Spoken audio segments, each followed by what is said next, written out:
on a magic carpet, we'd find West Indians at their stations all over the country, and in lots of other places which I'm not allowed to mention.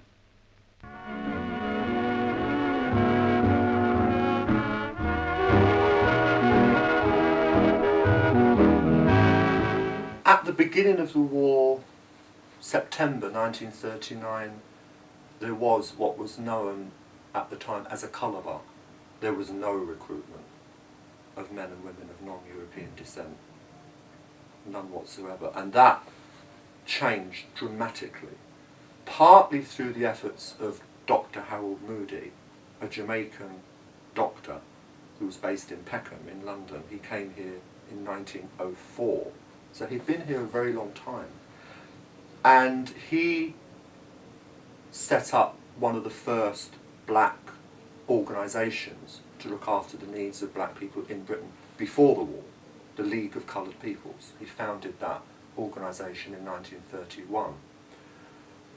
By 1939 he was known to the government, he was known to the Colonial Office as a black leader in Britain, based in Britain, and he married an English woman, he had children, and his son Joe qualified as an officer in the British Army, but they would not allow him to be an officer because of this colour bar, this rule. So he went to his father and he said that this discrimination is going on.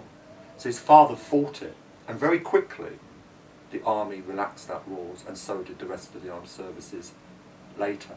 The RAF would not recruit black men until after the Battle of Britain. The Battle of Britain, 1940, decimated the RAF. Thousands of RAF personnel died. So they had to look elsewhere for recruits. And so that also included the African colonies. So one of the first Nigerians to be commissioned in the RAF was Peter Thomas, who sadly did not survive the war.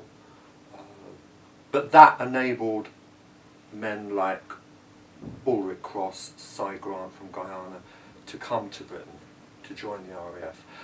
And that's really how it happened. But it was really for the duration of the war, and then it would go back to the old system, but Harold Moody fought tooth and nail. He doesn't get enough credit for that, to ensure that that would continue after the war.